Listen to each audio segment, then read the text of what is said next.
Have you ever caught yourself thinking, I wish I had just a little more time? Maybe not to finish a crossword or watch the sunset, though those are wonderful, but to truly savor the moments that matter?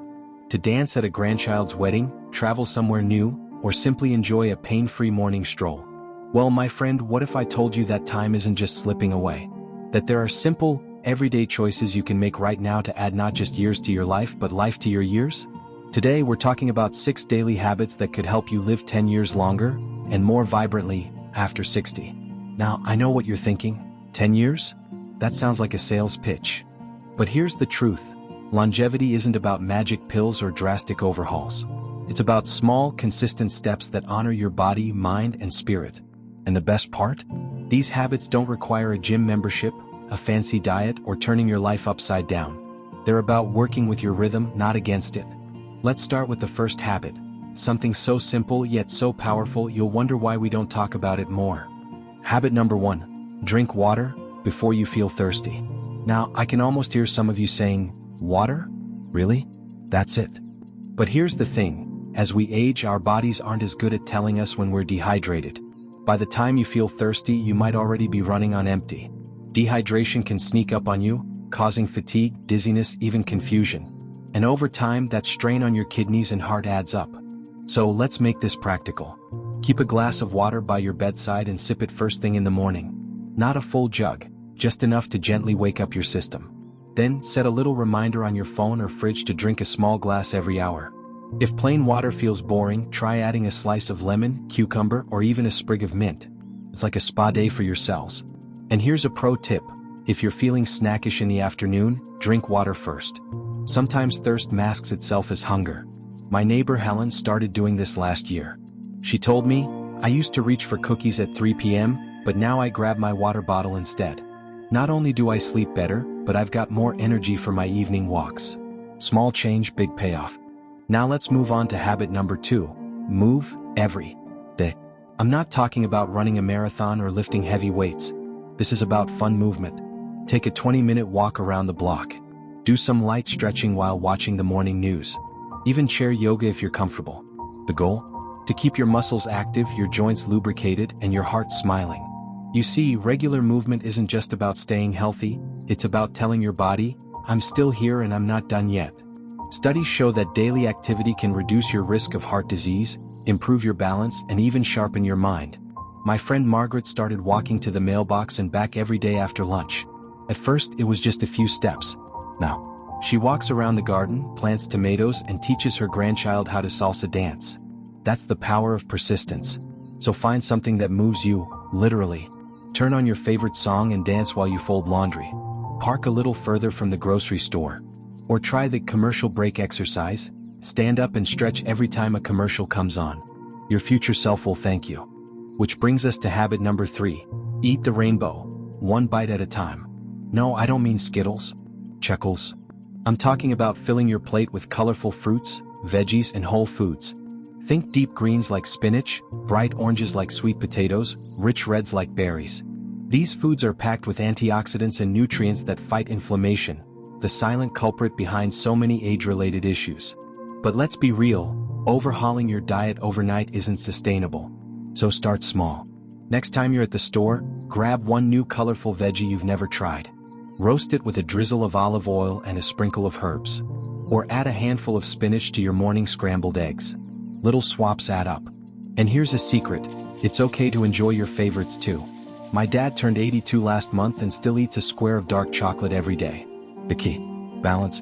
Fill 80% of your plate with nourishing foods, and leave room for the treats that make your soul happy. After all, joy is just as vital as vitamins. Now, I'd love to hear from you. Which of these habits could you start today? Maybe you're already sipping water as we speak. Cheers to that.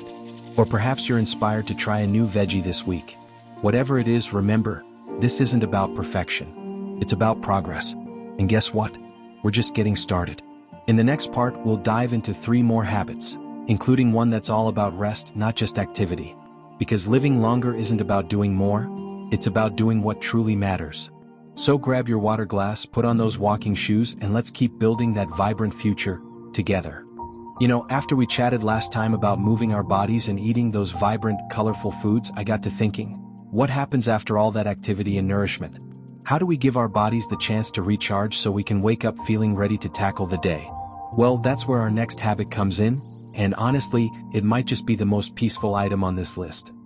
Habit number 4, protect your sleep, like it's a precious gift. Let's be honest, sleep isn't always easy as we get older. Maybe you find yourself waking up at 3 a.m., staring at the ceiling, or feeling like you never quite hit that deep, restful zone. But here's the thing, sleep isn't just about feeling less groggy. It's when your body repairs muscles, balances hormones, and even clears out toxins in the brain. Skimp on sleep and you're essentially shortchanging your future self. So how do we fix this? First, let's rethink the bedtime routine. An hour before bed, try dimming the lights and putting away screens. Yes, even the tempting glow of your tablet or TV. Instead, try reading a physical book, mysteries work wonders for me, or listening to calming music. My Aunt Ruth swears by her 8 p.m. wind-down ritual. She sips chamomile tea, writes down one thing she's grateful for, and gently stretches her legs. She says it's like telling her body, okay, it's time to power down. And here's a tip you might not expect. Keep your bedroom cool. Around 65 degrees Fahrenheit is ideal for most people. If your feet get cold like mine do, throw on a pair of socks. It sounds small, but that shift in temperature can signal to your brain that it's time to sleep. Oh, and if you wake up in the middle of the night, don't stress. Grab a boring book, tax manuals, anyone? Or practice slow, deep breathing. The goal isn't to force sleep, it's to invite it. Now let's shift gears a bit. Because living longer isn't just about what we do for ourselves, it's also about who we do it with. Habit number 5, connect, even when you'd rather stay home. I'll admit it, sometimes the idea of making small talk or attending a gathering feels exhausting. But here's the truth, social connection isn't just about having fun, it's a lifeline. Studies show that strong relationships can lower stress, boost immunity, and even add years to your life. And no, this doesn't mean you need to host dinner parties every week. It's about finding pockets of connection that feel meaningful to you. Maybe it's a weekly phone call with your granddaughter where she teaches you TikTok dances. Yes, I've tried it, it's harder than it looks. Or joining a book club where half the time you end up talking about grandkids instead of the plot. Even volunteering once a month at the local library or community garden can spark joy and purpose. My friend Carl started greeting his mail carrier every morning with a joke and a wave. Now she brings him homemade jam, and he says those brief chats are the highlight of his day. And if you're thinking, but what if I'm just not a people person? That's okay. Connection can come in many forms. Write letters to a faraway friend.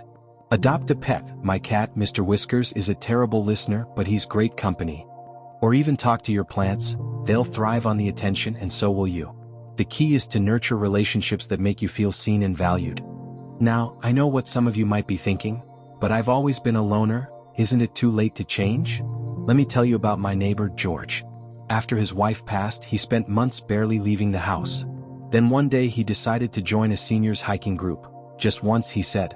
Fast forward a year and he's the guy organizing weekend trails and potlucks. He told me, I didn't realize how much I missed laughing until I heard it again. So start small. Send a text to someone you've been meaning to catch up with. Wave at a neighbor. Or simply sit in a park and people watch.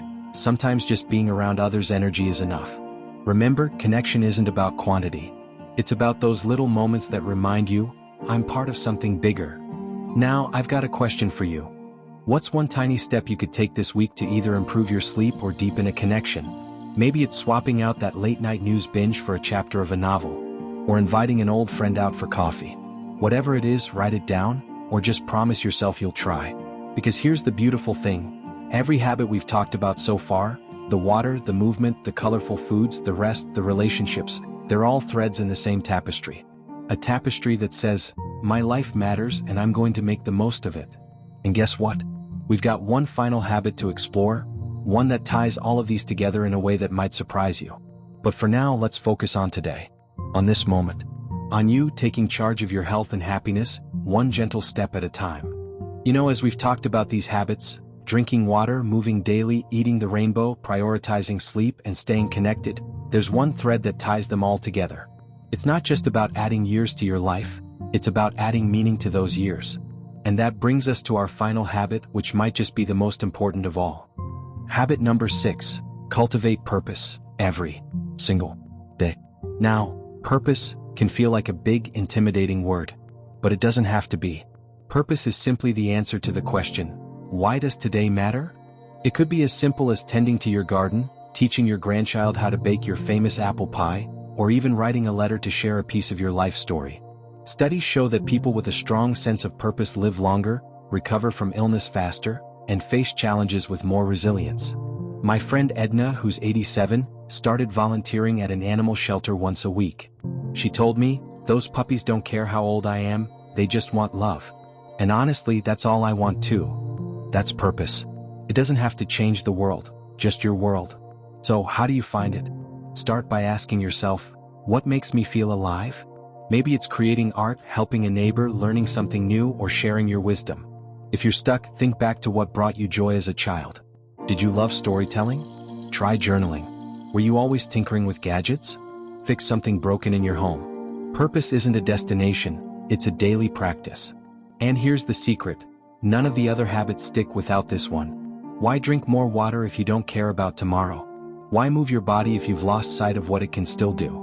But when you wake up each morning with a reason to be here, whether it's watching the roses bloom or finally finishing that memoir, every small choice becomes a gift to your future self. Let's take a breath and look back at how far we've come. We've talked about hydrating before thirst hits, moving in ways that bring joy, nourishing your body with color, protecting your sleep like the treasure it is, staying connected to others, and finally, feeding your soul with purpose. These aren't rules. They're invitations. Invitations to wake up each day and say, I'm worth this. And here's the thing. You don't have to do all 6 habits perfectly. Start with 1. Maybe today you'll swap that afternoon soda for water with lemon. Tomorrow you'll call a friend you've been missing. Next week, you'll try a new recipe with that bright purple eggplant you've been eyeing at the market. Small steps, my friend. Small steps create big changes. I want you to imagine something. Picture yourself 10 years from now. You're sitting right here in this garden, or maybe your own, surrounded by the people and things you love. You're laughing, telling stories, feeling strong in your body and at peace in your heart. That's what this is all about. Not just living longer, but living better. So I'd love to hear from you. Which of these habits resonated most?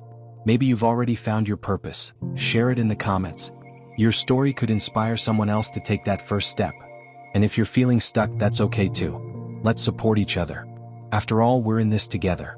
If this video brought you even one aha moment, do me a favor, hit that like button, and if you haven't already, subscribe to the channel. Every week, we explore new ways to thrive, not just survive, after 60. Because you deserve a life that's vibrant, joyful, and yours.